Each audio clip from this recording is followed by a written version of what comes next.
Hello and welcome to the new season of the Layman Experts. You're joined by me, Payam Tagizada and Alistair Yeoman. I'm looking forward to the new season. It's a subject you picked, actually, isn't it? Yeah. It is. It was shout out to my sister, Parisa Tagizada. It was actually her advice. She said that we should maybe focus on conflicts that are not spoken about so much in the world. Yeah. So unspoken conflicts. Yeah. And I give an example of this.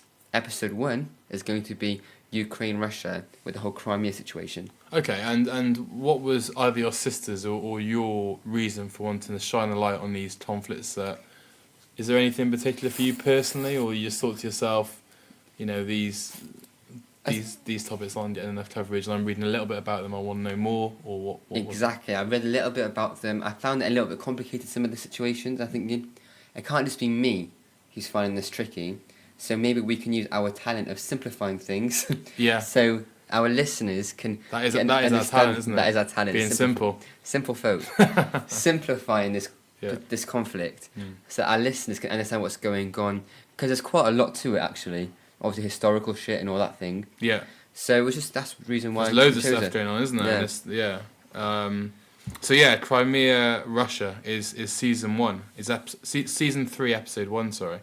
So, should we start off by talking a little bit about Crimea, Payam? That's a great thing to do. So just this, I think why it's important to do this is because, you know, we're going to talk then about why there's two countries fighting over Crimea, essentially. So just, Payam, Crimea, what is Crimea? It's a place, right? Yes, sir. So Crimea is an autonomous region of Ukraine, well, it was. And what do you mean by autonomous? So they had their own parliament, for example, their own prime minister. You know, kind of like Monaco of France, you know, ish kind of thing. Had their own laws in some aspects. And they had 3 main ethnic groups. They're pronounced like Tatars. The Tatars, which are like the... Ethnic natives. They're the natives of Crimea. Russian ethnics and Ukrainian ethnics. So there's quite 3 strong groups. And there's quite a large percentage of all 3 of them. Yeah. Like, comparatively. So there's no real one huge minority or majority ethnic group, and it's also situated in a very tactical place. Yeah. A very tactical place. So as you can see, it's the bottom of the Sea of Azov and north of the Black Sea. So it links the Sea of Azov, which is connected to Russia, to the Black Sea, which is connected to Georgia, Turkey, Bulgaria, Romania, and it's massive importance. So for both Ukraine and Russia, the Sea of Azov links to the Black Sea, and so therefore for both those countries, that is one access point into Europe. Yes, sir. You know, and places like Turkey and Bulgaria, as you said, and Romania are places they can access via this route. The only other access point is then on the northwestern side, so like by Finland and stuff. That's the only other access point from Russia into Europe. The rest of it, the north of Russia, is obviously, you know, it's like ice or whatever. So, therefore, this is the reason why Russia, you know, see Crimea as a very, in terms of military, tactical, locational place. It's really important for them to being able to control access to Europe. So that's why Crimea is important from a tactical military point of view. And a good point. So I just want to back up that point completely. Yeah. So the Business Insider did a report as to why it's so important. And in 2008, when there was a war, Russia and Georgia. I say war, I mean Russia is much stronger. Yeah. They used the Black Sea to its full effect to connect to Georgia and attack them that way as well. Okay, fine. Okay, so it goes to show how important it is. And then, okay, so we've explained why Crimea is important. We talked about there's a mixture of people there. We'll go into that later in the podcast as to why there is a mix of people there, because there's a reason for that, of course. And now we're going to describe, you know, this topic, Russia versus Ukraine. It kind of came into our media, the Western sort of UK media, in about 2014, and that's when Russia and Ukraine first, in recent times, started fighting over Crimea. And as I remember it, there was a lot of protests in Kiev at this point in time, and that was due to something slightly different. Payam, do you want to explain? Or? Yes, so I think that was during the election time. Yeah. And the Ukrainian people had a choice. Someone like Yanukovych, who was the current leader and was Russia-leaning. Someone like Poroshenko, who was EU-leaning. And it seemed like Yanukovych shouldn't have won, but it seemed like he did win, and that shit went down. And as Alistair was saying, there was protests in Kiev. Yeah, so these people felt like it was an unfair election? Yeah. Okay. Unfair election, there was protests. I mean, I still remember in Parliament, like there was fights kicking off in Parliament, and actually remember very well Klitschko, the older brother Klitschko, who's mayor of Kiev, just like looking. Oh really? Yeah, just looking. I didn't know what that. the fuck is going on? I didn't know his older brother was a politician. Yeah, he's just transferred from boxing to politics. Is he also massive? He's also massive. Yeah. He's also massive. Yeah. So yeah, I remember 14, and there was loads of riots in Kiev, like people throwing like homemade bombs and fires and all this stuff, and it just became. It looked like a war zone. Exactly. And Yanukovych had to flee as a result of this. He did. To Russia, because he completely lost control of the country. And at this point in time, once it was clear that Ukraine no longer had Russian influence via politics, that's when Russia started to take control of Crimea. Because I think at that point they felt that this new wave of politics in Ukraine would lead to stronger ties with the EU, stronger ties with countries like France, UK, who are allies of the US and who Russia essentially see as their oppressors and enemy.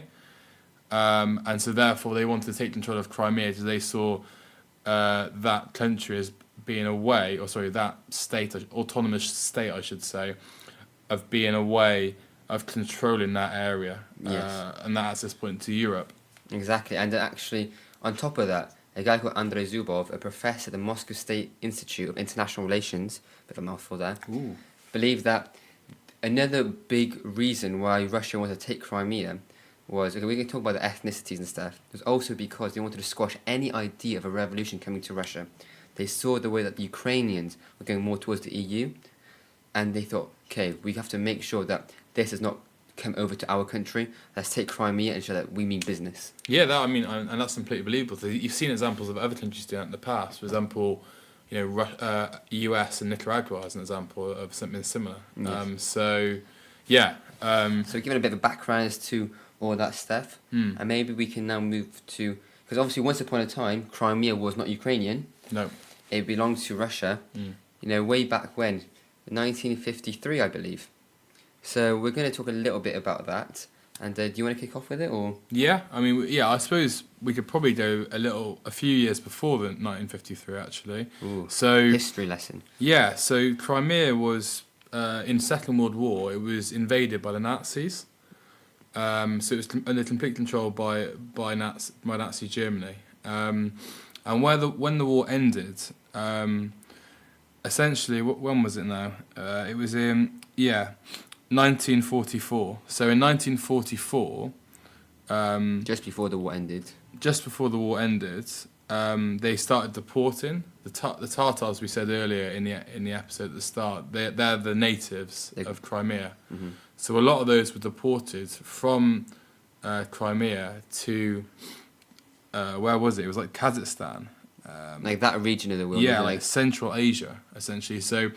And it wasn't just a few of them, it was 180,000 Tatars. So it's a huge chunk of their population was deported. And the reason given at the time was that these Tatars, were under, they had the mindset of the Nazis and they're going to be hard to convert back. Isn't particularly believable, really. Because obviously that's a strong assumption that they just became Nazis. Isn't yeah, it? you can make the point for the whole of Europe, right? So... Not a very strong argument, but they deported these people, and then they started to basically replace the Crimean population with Russians, with Ukrainians. And I think the reason for that was because they were trying to infiltrate Crimea with Russian influence to make it a place they could control moving forwards. You mentioned 1954. And 1954 was what. So at this point in time, I'm pretty sure Russia still owned Crimea, or is part of the USSR. Yeah, so the USSR was made up of several different countries. Yeah. Soviet Republic of Russia, and Soviet Republic of Ukraine are two of the main ones. So it belonged to the Soviet Russia at that time. Okay. And then they kind of gifted it to Ukraine. In 1954. Yes, sir. Yeah. And, they said it was a kind of a gift to commemorate the 300th anniversary, the unification of Russia and Ukraine. That was after they defeated the Ottomans to regain Crimea in 1654. Bit of a loose thing. So the two reasons they say they wanted to gift Crimea to Ukraine was, again, a noble act to commemorate this reunification of the land from the Ottomans. The second reason was they believed that Crimea had a closer proximity of commonalities in the economy, agricultural ties and cultural ties, Crimea and Ukraine. So I thought it made more sense. Again, quite loose. So both of these so the first reason was them being nice. Yeah. Second reason was them deciding that all of a sudden this state that's obviously lived under Russian ownership for a while has now suddenly become economically too close to Ukraine to justify it not being part of Ukraine. Yes, sir. So both, it's not common that people suddenly start to redraw borderlines of countries, right? So that's not a particularly believable argument, I'd say. And the first reason, again, some sort of noble. I mean, do you just give a gift? Like you give them a piece of land? Again, it seems like there's more to it than what they've said there. Exactly. Also, as well, this was during the Soviet, and the Soviets they had a lot of the time they would make these big announcements and make a big deal over it to encourage nationalism, and always like sort of big up these events. Unification of the country Yeah. with big dogs, yeah. And this sort of was slipped under the carpet, and it wasn't massively publicised, this transfer of ownership. So, yeah. An interesting theory on this is, because you're right, it seems so strange. It does seem strange. So I got another academic quote. Nice. Matt Kramer of Harvard University believed this tactic was to infiltrate Ukraine with ethnic Russians. Yeah, that's what I believe. Yeah? So it kind of unifies the Soviet more so people don't feel so separated. Yeah. And it kind of actually makes sense, doesn't it? It does make sense, yeah. This guy's just a Harvard professor who reads into the... Yeah. Yeah, it makes huge sense. I mean, if you think about if Scotland was feeling quite, there was danger of Scotland going for another referendum, that England, was like a psycho country like Soviet was. Yeah. Just infiltrate Scotland with loads of English people. Yeah. Then that would be a good tactic to make Scotland more pro-UK, wouldn't it? Yeah, definitely, 100%. And exiling 180,000 Tatars is pretty brutal. And it is almost like a plan, isn't it? So like 10 years before, they got rid of loads of Tatars. Yeah, exactly. And then they kind of, it does seem like quite a funny thing. It's almost like if they got rid of the Tatars and then literally started piling in Russians, who had gone, okay, these two events are now linked together. Exactly. For 10 years, people trying to forget, and it all just sort of weasels along. Exactly. And so I got a kind of question about this part of this topic. Is so, we're talking about the real victims in all this are probably Crimea. Was it fair at the very beginning in 1954 to give Crimea to Ukraine? Like, should it ever have left Russia? Well, no, and I think it's the deportation is the reason why I say no, because yes, we said like 180,000 Tatars deported to Uzbekistan and Siberia, but then when the Soviet broke in early 90s, they were allowed to return. Well, from the mid 80s to end of 90s. Yeah, like 89 kind of. Remember. And they were allowed to return, and many of them did return back to Crimea. So, I think the gifting is almost, I don't know. It's just it feels like it's two politicians making deals with each other rather than really representative of what the people really wanted. Yeah, and actually, again, so a guy called Khrushchev, who was the first minister of the Communist Party Soviet Union, the big thing, was elected in 1953, and prior to that, he held first minister role for Ukraine. So there was obviously some weird things going on there. Yeah. But I think my point is, like, so we're trying to show a balanced side. Russia's taken Crimea from Ukraine in 2014. But are they taking what's almost rightfully theirs? Because the way that it was given to Ukraine was so weird. Yeah, but it was, but then the reasons they gave, you have to just take them at face value. And it's still like, this clearly isn't for the best of the Crimean Tatar people, is it? So either way, in recent times, Putin has made a case for wanting to he just wants to help the people of Crimea, saying there's a lot of Russians there now who are under threat from these Ukrainian nationalists. It almost always seems like it's down to the people. It was the reason why the Tatars were evicted, is because they were supposedly unconvertible Nazis at that point in time, so it was down to them again. And it just seems like they always blame it on the people, or use the people as a reason for wanting to move it back and forth, but it seems like there's more to it than that. There's none of these reasons really stick, do they? Even the recent one where Putin said to, I think it was in 2014, Putin said to Angela Merkel, that he was trying to protect his own people by invading Crimea. Even that doesn't really rub. Because actually Russia, I mean, we'll talk about it more, but Crimea is, the majority ethnic group is Russian. Yeah, as a result of this sort infiltration, of infiltration. So I feel like it's become less and less about the people over time. Okay, fair enough. And also an argument has been made for, okay, so it was given to Ukraine, arguably wrongly. Completely opaquely it was given to Ukraine. We don't know why, but then an argument can be made for, well, actually the Tatars would prefer to be held or owned by Ukraine, Crimea owned by Ukraine, because Ukraine have caused them a lot less grey hairs in history. Yeah. Yeah, that makes complete sense. So I think we'll move on to the next point. Yeah. So the question is, was the 2014 referendum legal? And I think the overall point of this question... Which referendum is this? The 2014 one, where it was a bit strange. One where 95.5% of voters joined Russia. So just so everyone... So the timeline is clear for listeners at home. So you talked earlier about... Yanukovych or this other guy, and Yanukovych getting ousted out.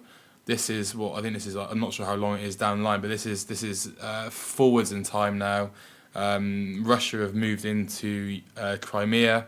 Russian troops, they've essentially invaded, and they then said, whilst even though Crimea is still owned by Ukraine, they've invaded and they've said, we want to have a vote. The people want to vote to be able to decide their future over whether Crimea should remain owned by or remain under what would you call it?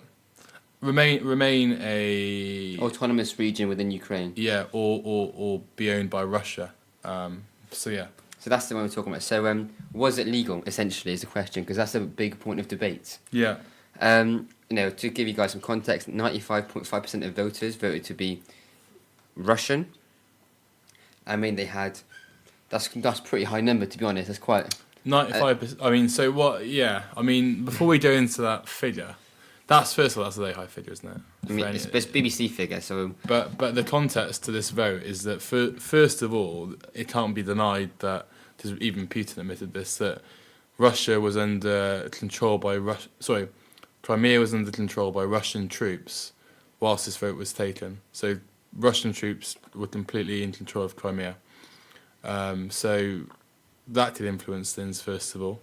Maybe. And also as well, this vote was against Ukrainian sovereignty, right? Because the Ukrainian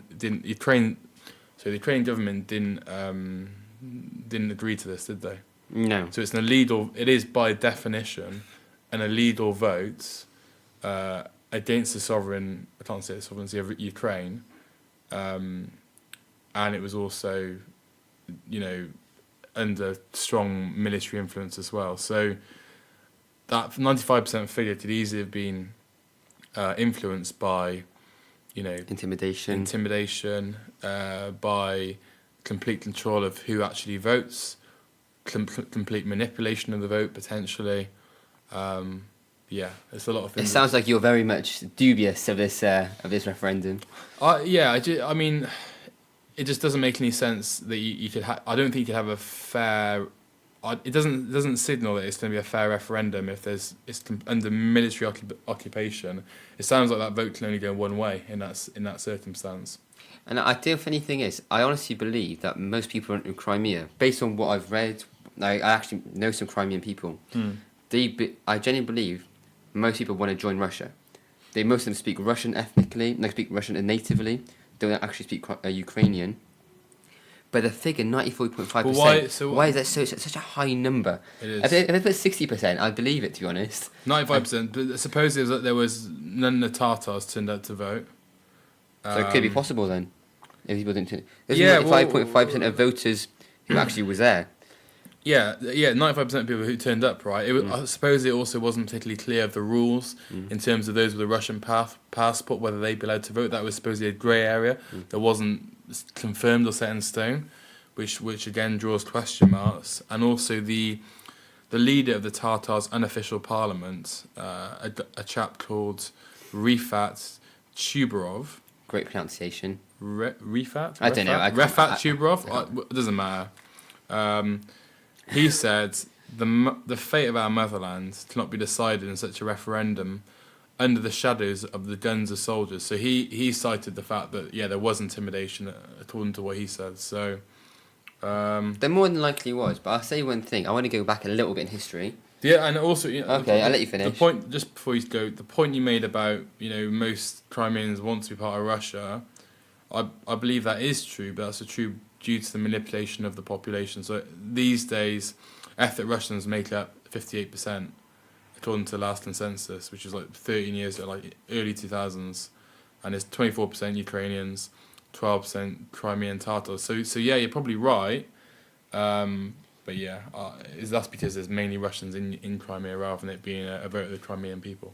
And I'll say one thing. It's the voting in Crimea has always been quite strange. Yeah. So in 1991, when Ukraine and Russia were all part of the USSR still, they had a vote where 93% of the voters, they said they'd rather return Crimea as an autonomous region to Soviet Russia. In 1993, what was 1991, sorry, 1991. What was the reason for the vote, do you know? They had a referendum as to what to do with Crimea. I think maybe. Fine. And then only 11 months later, Ukraine gained independence from Soviets. Yeah. And then there was another vote where 54% wanted to be part of the independence movement. So that's like a huge change over 11 months. It is. So I think in the whole thing in Crimea, to be honest, there's something strange going on. And another thing, so in 2014, when Yanukovych got ousted, the leader of the Russian Unity Party was elected to become Prime Minister of Crimea. But before that, they only had 3 seats. So it was all very dubious and suspicious. How did a party with only 3 seats then become the leading party in that region? Just you know what, the kind of the picture that's building in my head, and it's not, it's guided by the facts we're sort of mentioning during this podcast. But the picture that's building in my head is that it sounds like the voting in Crimea has never been particularly convincing, Reliable. It doesn't seem reliable. It seems like there's more to it, like than the face value that you see from the votes, and that almost makes me think, well, the geography of Crimea has never changed, so it's always been one of the main access points to Russia, therefore into Europe. So therefore, is it conceivable that Russia, prior to 2014, from 1944 to 1951, to 2014, that time when they've sort of gifted to Ukraine, is it conceivable that they ever took their eye off it? Because it's always been that geographical importance area. And when you have that many ethnic Russians in a foreign country, that is something that you can do. Yeah. I almost feel like, as long as there's no problem, Russia are happy to call it Ukraine. But now there is a problem. They want it back. Well, it's been theirs anyway in their minds, almost. That's the picture's building in my head. No, here. I actually wouldn't disagree with that either. That makes a lot of sense. And maybe move on to the last points. Maybe they thought that Ukraine. Maybe not then. Yeah, just quickly. Well, maybe they thought Ukraine. If they're going to get this new ownership or new direction, political direction from this new leader, maybe they're like, well, first of all, let's just make it clear that Crimea is ours, and they can do the rest what they want with the rest of Ukraine, but Crimea is ours. And I guess it's quite funny because the reason they gave Crimea to Ukraine in the first place was arguably to infiltrate Ukraine with Russians to unify the countries more so. That plan's failed. Give it back to us now. It's true. Yeah. It is true. Yeah, and also as well, since they've had it, since they've they've also built that bridge now, haven't Yeah, they? apparently it's a beautiful bridge as well. Apparently it's like a really nice bridge. Connecting Crimea yeah? to mainland Russia, yeah. Like I googled it as well. It's like a peng bridge. Really? Yeah. What, like a lot of £1 billion have been spent? Yeah, on I think a that? lot of money spent on that bridge. Yeah. But that bridge again is now they're using that as a blocker. So they I think in recent news, i.e. the last 3 months, they basically parked a Russian massive ship underneath that bridge, and it blocked off any Ukrainian vessels from coming into the Sea of Azov, and Azov, sorry, and essentially what they're doing, or what Ukraine is now saying Russia are doing, are holding up cargo ships. Ukraine's a massive exporter as a country, so they're crushing them a little bit economically that way, squeezing them a little bit. So again, it seems like there's almost another layer to this. Now they've got Crimea. Now they built a bridge since 2014. Now they're going on to Ukraine and putting the pressure on Ukraine a bit. And that actually leads us quite nicely to the final topic. Oh, nice. That actually leads us better than what It I was wasn't intentional. So Poroshenko, the president of Ukraine, the EU one, Okay.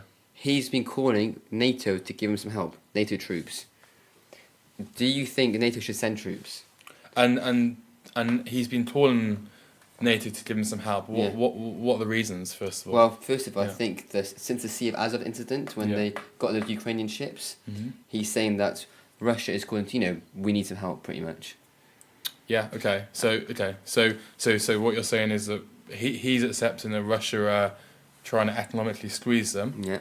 There's also been troops? There's been a lot of Russian troops on the border. Is that? Yeah. Do you know how many? Well, yeah, actually. So Reuters has a theory, has an opinion as to why NATO should not go. Right. It's because they say Russia has 270,000 troops, 700 jet fighters positioned on Ukraine's southern and western borders, eastern borders. Okay. And as Russia demonstrated in 2015, when it sent 150,000 troops to surround Ukraine almost instantly, Moscow can quickly mobilize its military in the event of any conflict. Okay, they're ready to go. They're ready to go, mate. They're locked and loaded. Yeah. I feel that... They're giving it the come on then, aren't they? That line alone, yeah. It's like, nah, no, just... And you said yourself earlier that UK and other troops, they're kind of protecting Estonia and things like this to make sure it doesn't spread. Yeah. So first of all, to answer your question about whether NATO should get involved... Officially, no, because Ukraine's not a NATO country. Yeah, I was going to say, I don't think they will. And I think it's, first of all, not a NATO country. I think that's less important. If it was, for example... there's not a good example, but let's say, if Ukraine had more international presence or had stronger ties with particular countries like the US, there would be a much bigger issue here. I think that, first of all, the amount of soldiers and the amount of military you'd have to put in that area to compete with Russia would be provocative. Yeah. And would suggest you want war. And I don't think Ukraine is an important enough country or even ally, and not even an ally at all, are they? But they're not important enough for these Western countries to take that risk. I think that if Russia were to slowly and relatively quietly move into Ukraine, in the same way they sort of relatively quietly moved into Crimea, and when I say quietly, I mean hasn't exactly been big international news, is it? No. They've moved their way, and I think if they were to move into Ukraine and take control of Ukraine, I don't think there'd be much there to stop them, to be honest, and I don't think NATO would try and stop it either. Damn. Okay. Do you think they should send troops? That's a point. You think they won't, but do you think it's they not, should? I mean, is that a moral question or? Yeah, moral question. I don't think NATO are governed by morals. I think they're governed by the powers that be. So do you think they should though? I think they're fighting the losing battle, to be honest. So you think no? I think you've been very diplomatic. Yeah, it's a yes or no question. Do you think they should? I don't know, but it depends. If they should from a tactical point of view, no, I don't think they should from a tactical point of view. From a moral point of view, I don't know. I'm sure if I was Ukrainian, I'd say yes, they should, but I'm not. What I'd also say is that it does sound like NATO are doing stuff. So since 2017, 800 British troops have been employed in Estonia. We talked at the start of the podcast about having these two access points into Europe. So the Sea of Azov, which leads into the Black Sea, and then the sort of northwest side of Russia. So that's Latvia, Estonia, those smaller countries, Belarus. Supposedly there's a heck of a lot of troops in those countries now. So 800 troops British in Estonia, and that's just historically our military have had some sort of alliances with Estonia for different reasons in the past, and I believe France or other countries have got these alliances with other of those small countries like Latvia, so they've also put troops in there. So it sounds like NATO are already acting, but they're trying to preempt what might occur in terms of a spread, and in terms of potentially Russia trying to regain Soviet states or countries, and it sounds like they're trying to preempt that. It sounds like Ukraine is too hard a situation to manage, to be honest. So I think that they're looking at other countries, and probably by doing that, by putting troops into Estonia, where Russia have had no conflicts with them recently, it's probably a less provocative way of just holding your line in that area of the world. Yeah, I agree as well. I agree. I think that's the best tactic they can do. And also, Poroshenko's only got a 10% approval rating in Ukraine. Only 10%? And there's a BBC figure as well. And Why he's is that? They believe that he's not done enough for them economically, he's not really moving the country forward, just general discontent of the government. I'll be honest, we're right about this topic, but I've still got massive sort of blind spots. Do you know, since 2014 and the whole thing about strengthening ties with the EU, have they strengthened their ties with the EU, do you know? They tried. I think it's like a slow process. They're not really nothing too. Is that part of the frustration with this prime minister that he hasn't done, I don't know, maybe done what Yanukovych was offered, he hasn't managed to capitalise on, or? I think it's like a combination of things. It's just sometimes people aren't successful as leaders. Yeah, he offered them a lot, but he's going through a tough time, obviously. And what's the best way for him to up his approval rating? Being seen like a military force, a strong leader, maybe getting some troops from NATO. Yeah. But if you're NATO, you're thinking this guy might not last. I think there's an election in March. He won the last election. To be honest, I think that's a cry for help, isn't it? That's a cry for help rather than a. No one thinks he's really hard because he's trying out to NATO. Do they? He's not showing that. Maybe that's part of the reason why his approval rating is low. But he's not showing that much strength, is he? In terms of within Ukraine, he's asking for help, international help. I mean, and Putin actually believes, or he claims, doesn't believe this probably, claims that Poroshenko is fabricating a lot of this stuff to get his approval rating higher and higher. Putin will say about anybody, won't he? He says about everything. Every time he's blamed for something, Putin always says. I mean, you think about Maggie Thatcher had that thing in Falkland Islands. She used that to her advantage, make herself seem like a strong leader. Yeah. I mean, it's that whole war thing is a classic. It's to gain popularity, use the whole fear mongering, all this sort of stuff. But clearly there is a problem there. It's factually there is a problem there. So I don't think this. My impression is that if there's 270,000 troops lined up against your border, an amount of force you can't as a country compete with, then I think crying out for help to NATO is probably less so an attempt or tactical or scaremongering, or whatever you want to call it, and more so a genuine cry for help. Yeah, like a genuine genuinely recognising the situation that they're facing. But interesting, I think there's a lot of ways to look at this, especially the NATO one. I'd ask the question that's difficult to fully answer. What, as in whether they should go in or not? Yeah, because there's a lot of reasons why they should. There's a lot of reasons why they shouldn't. But Do you think they will at all in the future? No, I don't think they'll go into Ukraine. I think they won't do that, because also when they did it before in like Yugoslavia, there was like a genocide going on and things like this, like the Kosovans. Yeah. There's not been a genocide. No. Yeah. But well, guys, I think we should wrap this up now. That's the end of episode 1 of season 3. Yeah, let us know what you think at the hashtag at Layman Experts. Yeah. And thank you guys. See ya.